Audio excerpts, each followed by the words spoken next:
Konnichiwa guys, my name is Rohit Shiv Prasad and I'm the founder of RSP in Japan.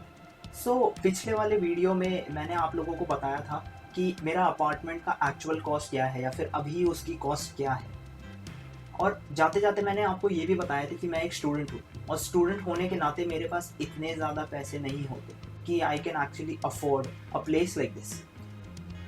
And I would like to share कि ये apartment मैं कैसे afford कर सकता हूँ and why did I choose this apartment. मुझे actually किसी के साथ शेयरिंग पे रहना चाहिए था to save money, but I chose this apartment and there is a reason behind it. So let's see.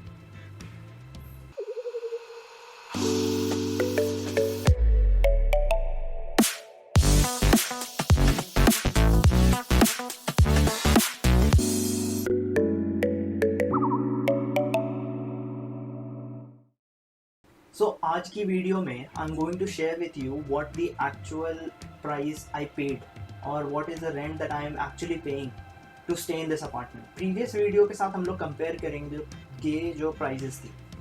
So first of all, ये apartment जो है मेरी यूनिवर्सिटी के साथ प्लस जिस एरिया में है, इन दोनों ने कोलैबोरेट करके यह अपार्टमेंट स्पेशली इंटरनेशनल स्टूडेंट्स के लिए बनाया है, जिससे कि इंटरनेशनल स्टूडेंट्स को रहने में आसानी हो और रेंट करने में या फिर अपार्टमेंट ढूंढने में प्रॉब्लम ना हो। By saying this I mean कि things like getting a guarantor या फिर अपने बैंक अकाउंट दिखाना या फिर things like that I didn't have to do it. मेरे को सिर्फ अप्लाई करना पड़ा, पैसे भरने पड़े एंड दैट्स इट।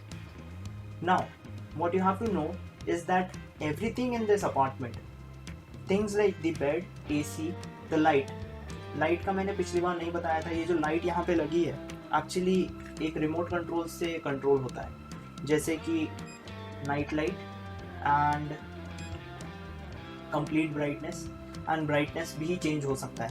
वेल, ये जो लाइट है ये लाइट भी एक्चुअली अबाउट 20K से ऊपर की है, 20,000 येन से ऊपर। सो एनीवेज, जो लाइट है, फ्रिज है, then the AC, induction, washing machine and the toilet seat, everything came, also the bed and this table, everything came with this apartment, which means I didn't have to pay a single penny।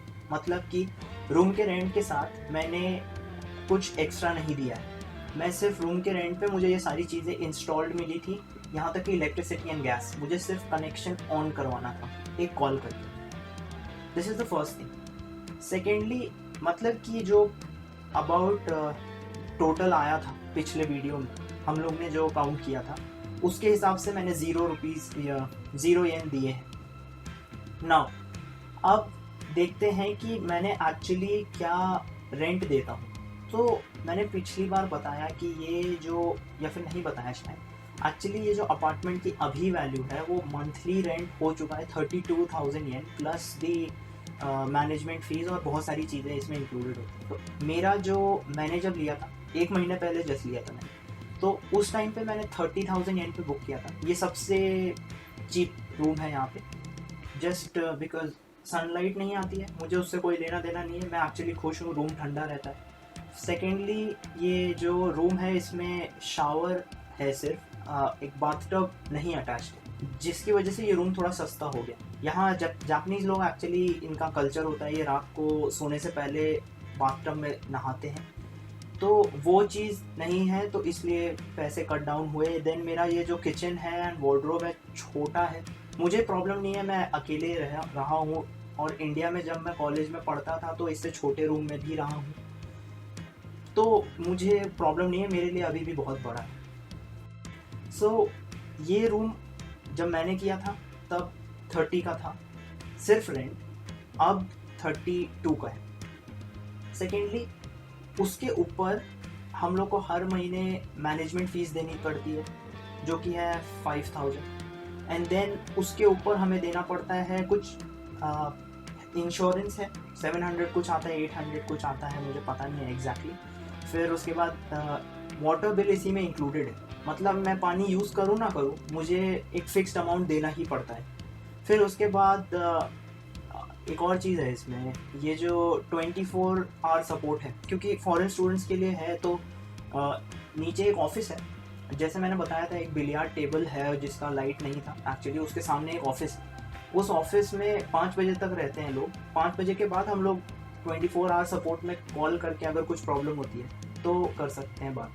अभी 2 दिन पहले मेरी चाबी room में रह गई थी और मैं बाहर चला गया था। मैं तो कॉल कर रहा था, कॉल ही नहीं लगा। So I somehow manage to get in touch with the person who was cooking the food restaurant में। इसी में एक रेस्टोरेंट भी है, इसी बिल्डिंग में। सो वहाँ से उसने मुझे कॉल करके दिया and then I was able to get into my room. Well, होता है कभी कभी। सो 24 आवर सपोर्ट का देना पड़ता है एंड राउंड अबाउट आ जाता है कुछ 38 या 39 के आसपास आ जाता है। फिर उसके ऊपर मुझे electricity bill and gas bill देना पड़ता है। हाँ, जापान में जब भी आओगे, हॉस्टल मिले या ना मिले, हॉस्टल में खाना यूजुअली अटैच नहीं होता है, मतलब तुम्हें खाना साथ में नहीं मिलेगा, खुद बनाना पड़ता है। ऑल्सो ये जो चीज़ है मतलब electricity and gas and water bill, वो अलग से देना पड़ता है और काफ़ी चीज़ें होती हैं, वो मैं कभी डिटेल में बताऊंगा। एनीवेज, तो यहाँ पे अब ये रूम मैं मंथली अबाउट 38,000 पे करता हूँ। फिर उसके बाद आती है बात जो चीज़ों की है, तो वो ज़ीरो एन है, मैंने बताया। तो मेरा खर्चा हर मंथ अबाउट 38,000 येन आता है इस रूम से, इस रूम का। सो ये मेरे लिए अभी अफोर्डेबल है। अभी अफोर्डेबल इसलिए है क्योंकि मैं पार्ट टाइम करके कमा लेता हूँ उतना। तो पार्ट टाइम से मैं कितना कमाता हूँ, पार्ट टाइम से मैं एग्जैक्टली कितना कमाता हूँ, और उस कमाई से मैं कितना खाने में खर्च करता हूँ, कितने बिल्स में, कितने घर भेज पाता हूँ या फिर कितनी सेविंग कर पाता हूँ, ये आप लोग को जानना होगा, राइट। आप लोग सोच रहे होंगे कि 38 फिर भी ज़्यादा है, 38,000 पर मंथ, तो मैं कमाता कितना हूँ, खाता कितना हूँ, क्या खर्च करता हूँ, कैसे अपना बजट कट डाउन करता हूँ, और कैसे I can claim that I am actually on a budget while living in an apartment like this, which actually cost me 38,000. So to find out what my actual salary is and how much do I save on food, या फिर मैं कैसे अपना budget cut down करता हूँ, please subscribe and stay updated. Thank you.